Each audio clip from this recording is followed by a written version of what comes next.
नमस्कार दोस्तों, मैं अजीत सबका स्वागत करता हूं आपके अपने यूट्यूब चैनल पे। तो दोस्तों, आज की ये वीडियो बहुत ही ख़ास होने वाली है, क्योंकि दोस्तों अगर आप एसएससी, रेलवे या फिर एमपी पुलिस कांस्टेबल या किसी भी एग्ज़ाम की तैयारी करते हैं तो रीजनिंग के जो क्वेश्चन होते हैं वो आपके लिए बहुत ही महत्वपूर्ण रोल अदा करते हैं आपकी सिलेक्शन के लिए। तो दोस्तों, ये आपको जो प्रैक्टिस सेट जिसको कह सकते हैं वो आपके लिए है। तो अब से आपको रेगुलर बेसिस पे आपको प्रैक्टिस करने के लिए जो रीजनिंग के टाइप वाइज क्वेश्चन होते हैं, मिक्स क्वेश्चन होते हैं, वो देखने को अब आपको इस चैनल पे मिल जाएंगे। तो चलिए शुरू करते हैं। पहला क्वेश्चन आपके सामने कुछ इस तरीके से है कि एक ही पासे की 3 अलग अलग स्थितियां दिखाई गई हैं, उसमें एक दर्शाने वाले फलक के विपरीत फलक पर संख्या ज्ञात करें। तो ये आपको डाइस का क्वेश्चन है। तो डाइस को कैसे सॉल्व करना है, तो डाइस सॉल्व करने के लिए सबसे पहले आपको 1, 2, 3 या 4 अलग अलग आकृतियां या अलग अलग कह सकते हैं डाइस दिए गए होंगे। तो उसको बहुत आसानी से आप सॉल्व कर सकते हैं। सबसे पहले आप किन्हीं 2 डाइस को सेलेक्ट करें। ऐसे डाइस जिसमें आपका नंबर रिपीट हो, उस डाइस को आप सेलेक्ट करें। जैसे कि आपके सामने इसमें 3 डाइस दिए गए हैं। अब आप देखेंगे कि तीनों डाइस में आपको कोई ना कोई नंबर रिपीट हुआ मिलेगा ज़रूर। अगर एक से अधिक डाइस दिए गए हैं तो उसमें आपको कोई ना कोई नंबर रिपीट हुआ मिलेगा। तो जैसे यहाँ पे आप देखिएगा कि 4 दिया है, 1 दिया है, 5 दिया है। अब सेकेंड वाले डाइस में भी आप देखेंगे तो 1 है। आप किन्हीं 2 डाइस को सेलेक्ट करें, उसके बाद आप सॉल्व कर सकते हैं। जैसे कि पहले डाइस में आपको देखने को मिल जाएगा जो नंबर आपको अगले डाइस में रिपीट हो रहा है वही नंबर से आपको शुरू करना है। तो जैसे यहाँ से 1 है, पहले डाइस में 1 है, 1 हमने सेलेक्ट कर लिया। अब 1 से हम क्लॉकवाइज चलेंगे। तो क्लॉकवाइज 1 से हम 4 यानी 5 की तरफ चलेंगे। उसके बाद इस तरीके से 1, फिर 5, फिर उसके बाद 4, इस तरीके से हम लिख लेंगे। अब इतना लिखने के बाद अब सेकेंड वाले डाइस में जाएंगे तो वही नंबर सेलेक्ट करेंगे, यानी उस नंबर से ही शुरू करेंगे जो कि हमारा कॉमन नंबर है। तो इसमें भी एक नंबर है, सेकेंड वाले डाइस में भी एक नंबर रिपीटेड है। तो 1 के नीचे हम 1 लिख देंगे। उसके बाद फिर क्लॉकवाइज चलेंगे तो 1 के बाद जो नंबर आएगा तो 1 के बाद हमारा 3 आएगा। उसके बाद 4 के लिए 6 आएगा। अब देखिए दोस्तों, इसमें क्या हुआ, 5 का अपोजिट 3 है, 4 का अपोजिट 6 है। अब 1 के लिए वो नंबर आएगा जो कि यहाँ पे है ही नहीं, तो 1 का अपोजिट यहाँ पे 2 होगा। तो एक डाइस में टोटल 6 फलक होते हैं। तो एक नंबर है, 4 है, 3 है, 5 है, 6 है। तो इसमें 2 नंबर आपका देखने को नहीं मिला, यानी इसका राइट आंसर 2 हो जाएगा, यानी सी नंबर इसका राइट आंसर है। तो आप इस तरीके से डाइस को सॉल्व कर सकते हैं। उसके बाद दोस्तों अगले क्वेश्चन की बात करें तो अगला क्वेश्चन आपके सामने कुछ इस तरीके से है। ये आपका कथन एवं निष्कर्ष के क्वेश्चंस हैं। तो इसमें आपको बहुत ईजी एंड शॉर्ट ट्रिक में आप इसको सॉल्व कर सकते हैं। कुछ इसमें स्टेटमेंट दिए होते हैं, उसके बेस पे आपको कंक्लूज़न या निष्कर्ष जिसको कहते हैं वो दिए होते हैं। तो यहाँ पे देखिए जो कथन दिया गया है, कुछ पी के हैं। तो इसमें हमको कुछ इस तरीके से एक डायग्राम बनाना पड़ेगा। कुछ पी के हैं, तो यहाँ पे इस तरीके से हम पहले पी लिख लेते हैं, उसके सर्कल बना लेते हैं। कुछ पी के हैं, तो कुछ मतलब थोड़ा सा, तो यहाँ पे पी और के मध्य इस तरीके का सर्कल बना लिए। अब कोई के टी नहीं है, तो के और टी का कोई संबंध नहीं है, तो इसको हम इस तरीके से बना सकते हैं। यहाँ पे हम टी कर लेते हैं। अब देखिए इसमें होता है क्या है कि ऊपर में अगर इधर से स्टेटमेंट जा रहा है तो यहाँ पे आल आब्लिक सम होगा, यानी आल यानी सभी को और कुछ दोनों को फॉलो करेगा। और अगर राइट टू लेफ़्ट आता है तो इसमें केवल सम यानी कुछ को ही फॉलो करेगा। तो अब देखिए इसमें क्या बोल रहा है, सभी पी टी हैं। तो यहाँ पे आप देखिएगा पी और टी का कोई संबंध नहीं बन रहा है, तो ये ऑप्शन तो आपका सही नहीं होगा। फर्स्ट ऑप्शन आपका गलत हो गया। सभी टी के हैं, टी से के की तरफ, तो टी से के में केवल सम होगा यानी कुछ ही होगा, जबकि के और टी का कोई संबंध ही नहीं बन रहा है। तो इसमें सेकेंड वाला भी ऑप्शन नहीं होगा सही। और थर्ड वाला some P R not T, तो कुछ पी टी नहीं है, तो पी और टी का कोई संबंध नहीं है, तो इसका राइट आंसर थर्ड वाला ऑप्शन होगा। तो आप इस तरीके से इसको सॉल्व कर सकते हैं। उसके बाद दोस्तों अगले क्वेश्चन की बात करें तो दोस्तों अगले क्वेश्चन से पहले आपको करना क्या है, आप हमारे जो YouTube चैनल है उसको सब्सक्राइब कर लें और हमारे जो विभिन्न सोशल मीडिया के जो पेजेस हैं उसको भी फॉलो कर लें। यानी हमारे YouTube चैनल को सब्सक्राइब कर लें, हमारे फेसबुक पेज को भी फॉलो कर लें, इंस्टाग्राम पे भी आप हमें कांटेक्ट कर सकते हैं या फॉलो कर सकते हैं। और सबसे इम्पोर्टेंट है आप हमारे जो टेलीग्राम चैनल है इसको ज्वाइन कर लें, जो अपडेट्स हैं उसके लिए, साथ ही डेली जो क्विज होते हैं उसके लिए। तो आप हमारे चैनल का लिंक आपको डिस्क्रिप्शन में मिल जाएगा टेलीग्राम का, उसको ज्वाइन कर लें। आपको विभिन्न प्रकार के क्विजेस उस चैनल पे मिलेंगे। उसके बाद अगले क्वेश्चन की बात करें दोस्तों तो कुछ इस तरीके से है, एक निश्चित कोड भाषा में FROST को 156 और कैंडल को 78 लिखा जाता है, तो उस भाषा में स्क्रीम कैसे लिखा जाएगा। तो इसको आप बहुत इजी में सॉल्व कर सकते हैं। अब देखिए यहाँ पे क्या कह रहा है, FROST इसके लिए हमारा 156 कोड बना हुआ है, तो इसको आप कैसे सॉल्व करेंगे।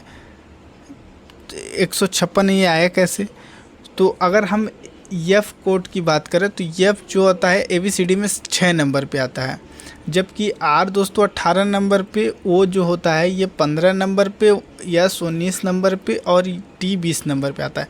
अगर हम इन सभी को प्लस करते हैं तो हमारा ये आपका 78 यानी 78 आएगा, और 78 का जस्ट डबल 156 होता है। तो इसमें हुआ क्या है, सबसे पहले ABCD की जो A to Z में नंबरिंग होती है उसको प्लस किया गया है, और जो आया उसमें इंटू कर दिया गया है 2 का, तो ये 156 आ गया।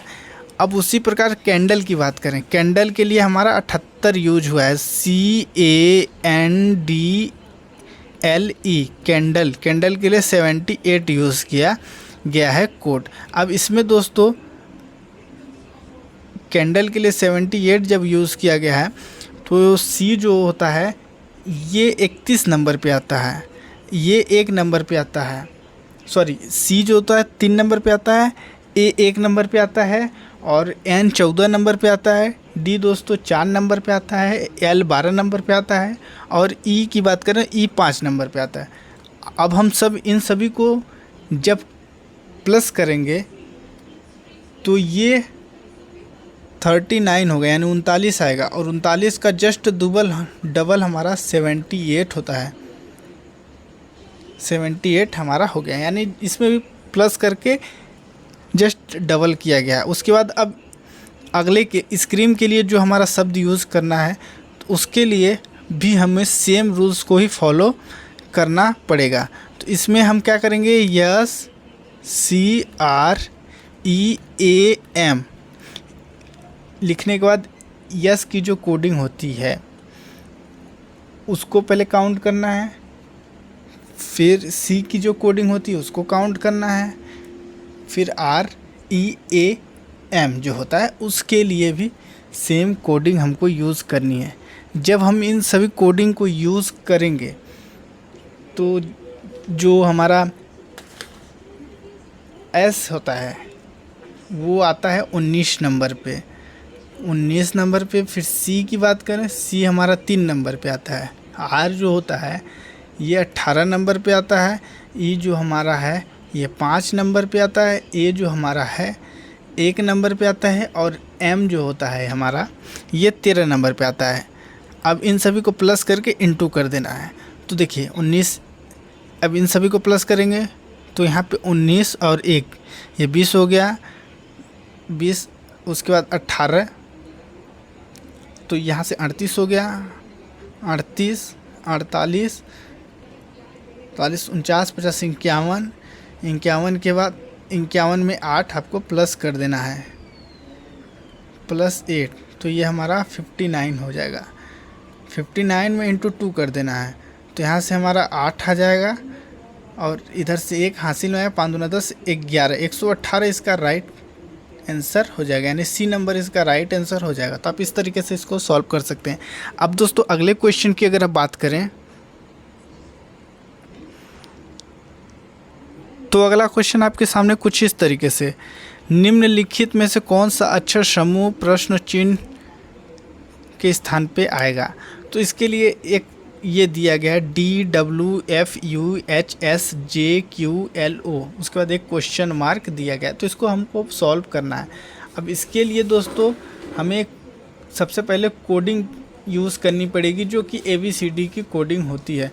तो ABCD की कोडिंग की बात करें तो ABCD में जो D हमारा है, D जो है दोस्तों ये 4 नंबर पे आता है। तो यहाँ से हम यहाँ पे D के लिए 4 लिख लेते हैं और W के लिए 23 यानी 23। F की बात करें, F 6 नंबर पे आता है और U जो दोस्तों 21 नंबर पे आता है। H की बात करें, H हमारा 8 नंबर पे आता है और S हमारा जो है दोस्तों 19 नंबर पे आता है। J की बात करें तो J हमारा 10 नंबर पे आता है और Q हमारा 17 नंबर पे आता है। L की बात करें, L दोस्तों 12 नंबर पे आता है और O की बात करें, O हमारा 15 नंबर पे आता है। अब यहाँ से आपको एक कुछ सीरीज समझ में आ रही होगी। तो इसमें देखिए सबसे पहले हुआ क्या है कि 4 से 6 पे जाने के लिए यहाँ पे +2 हुआ है, उसके बाद 6 से 8 पे जाने के लिए भी +2 हुआ है, फिर 8 से 10 पे जाने के लिए भी +2 हुआ है और 10 से आगे यानी 12 तक आने के लिए भी +2 हुआ है। तो अब 12 से +2 अगर हम करते हैं तो हमारा यहाँ पे 14 आ जाएगा।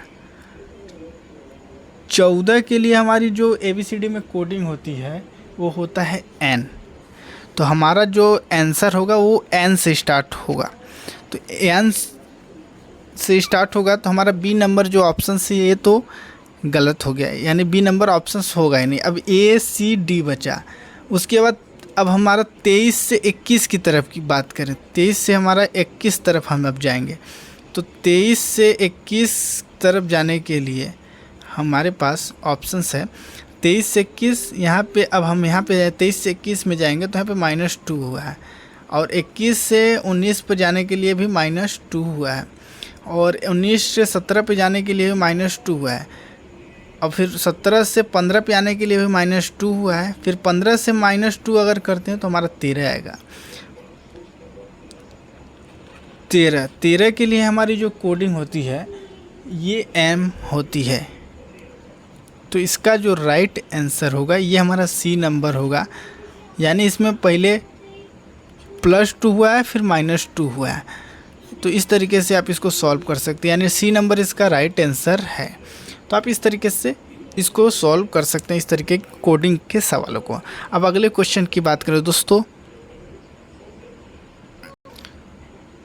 तो ये आप कह सकते हैं मैथ टाइप का क्वेश्चन है, जो आपको दी गई 2 संख्याओं का आपस में बदलने पर निम्नलिखित में से कौन सी संख्या समीकरण सही नहीं होगा। तो इस क्वेश्चन को जो भी कैंडिडेट सही से नहीं पढ़ेगा वो इस क्वेश्चन को हमेशा गलत करके आएगा। इसमें सबसे बड़े पॉइंट है कि सही नहीं होगा, यानी आपको ये 4 ऑप्शंस दिए गए हैं। अब चारों ऑप्शंस में आपको 9 और 6 को आपस में बदलना है। अब जब 9 और 6 को आपस में बदलेंगे तो आपका जो समीकरण है उसमें से कौन सा सही नहीं होगा। बाकी ये 3 ऑप्शंस आपको प्रॉपर सही हैं, एक ऑप्शन आपका सही आंसर उसका नहीं आएगा। तो देखिए इसको आप सॉल्व करेंगे जब, तो ये आपका बॉर्डो-मॉस रूल के बेस पे ये सॉल्व होगा। तो इसको आप इस तरीके से इस रूल्स पे ही सॉल्व कर पाएंगे। तो देखिए सबसे पहले जब भी आप इसको सॉल्व करने जाएंगे तो अब इसमें 9 और 6 को आपस में बदलना है। अब हम यहाँ पे 9 और 6 को बदल देंगे तो हमारा जो आंसर आएगा वो सही नहीं आना चाहिए। तो अगर यहाँ पे हम 9 की जगह पहले ऑप्शंस में अगर 6 रखते हैं और 6 की जगह 9 रखते हैं तो यहाँ से आप देखिए सबसे पहले भाग आएगा फिर गुणा आएगा, तो ये सटीक नहीं बैठ रहा है। उसके बाद अगर हम बी वाले ऑप्शंस में करें तो बी में यहाँ पे 6 हो जाएगा और यहाँ पे 9 हो जाएगा, तो ये 3 दूना हो जाएगा, 2 बार में कट जाएगा। ठीक है, यहाँ पे 2 आएगा, फिर भाग के बाद गुणा हो जाएगा। अब इनका आपस में इंटू करना है, तो आपस में जब हम इनका इंटू आपस में करेंगे तो इसका भी राइट आंसर आ जाएगा। अब सी वाले की बात करें, सी वाला तो यहाँ पे 9 × 7 + 4 डिवाइडेड बाई 1 - 6 इक्वल टू 38 आना चाहिए। ठीक है, अब आपस में हम इनको बदल देते हैं। यहाँ पे 9 या अब 6 की जगह पे हम 9 लिख देते हैं। 6 की जगह पे हमको 9 यूज़ करना है, तो 6 की जगह पे हमने 9 यूज़ कर लिया और 9 की जगह पे 6 यूज कर लिया। अब बाकी सेम इक्वेशन रहेगा डिवाइडेड बाय। अब यहाँ पे देखिए 4 से इसको भाग देंगे तो ये एक में मतलब 4 में 1 का भाग देंगे तो हमारा 4 ही आएगा। ठीक, उसके बाद +7 × 6 - 9। ठीक है, अब देखिए अब यहाँ इंटू कर देना है, भाग के बाद इसमें सीधे गुणा होता है। 6 × 6 = 42 होगा, भाग गुणा, फिर अब प्लस हो जाएगा यहाँ पे, फिर माइनस। अब इसको प्लस कर देंगे तो यहाँ पे हमारा आ जाएगा 46 - 9।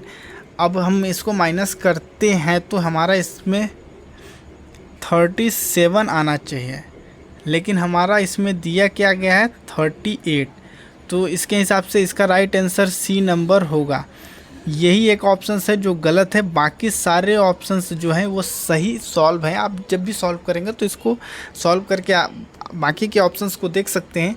उसको जब सॉल्व करेंगे तो आपको जैसे पहला वाला ऑप्शन को आप सॉल्व करेंगे तो 5 लास्ट में ज़रूर बचेगा रिमेनिंग। सेकेंड वाले को सॉल्व करेंगे 75 लास्ट में ज़रूर बचेगा, और डी को भी जब सॉल्व करेंगे तो 19 लास्ट में ज़रूर बचेगा। लेकिन जो हमारा सी नंबर ऑप्शन है इसको जब आप सॉल्व करेंगे तो 38 नहीं आएगा, इसमें 37 आएगा, इसमें एक प्लस आ रहा है, तो ये ऑप्शन गलत है। उसके बाद अगले क्वेश्चन की बात करें, और इस वीडियो का लास्ट क्वेश्चन अगला आपको देखने को मिल रहा है जो कि कुछ इस तरीके से है। तो आपके सामने इस तरीके से क्वेश्चन है कि दिए गए पैटर्न को ध्यानपूर्वक अध्ययन करें और उस संख्या का चयन करें जो प्रश्न चिन्ह को प्रतिस्थापित कर सकेगा।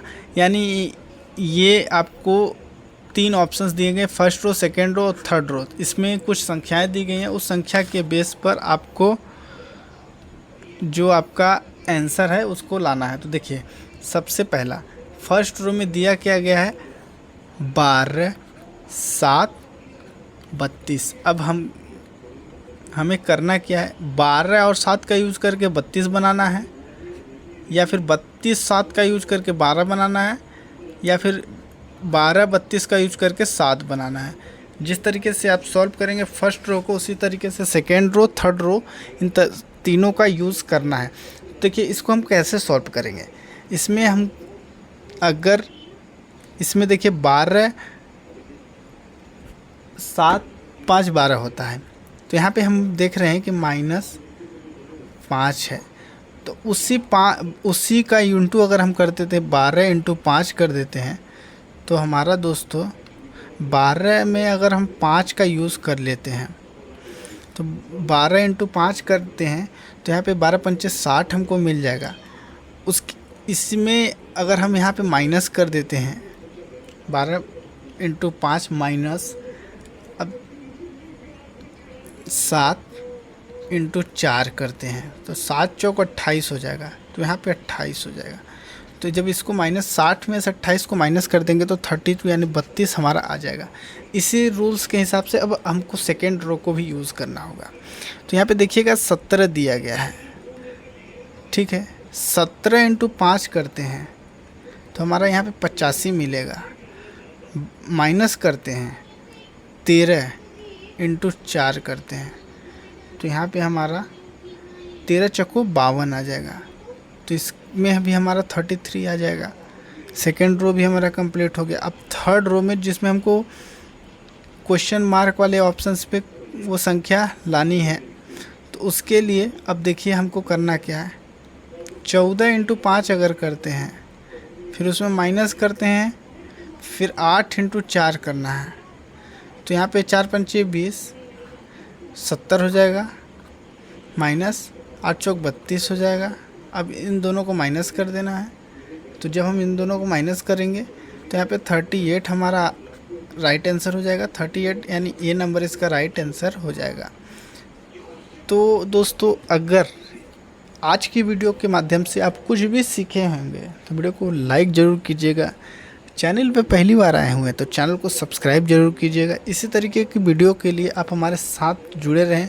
आपको डेली के बेस पे प्रैक्टिस करने के लिए क्वेश्चंस मिलते रहेंगे। तो धन्यवाद दोस्तों वीडियो को देखने के लिए।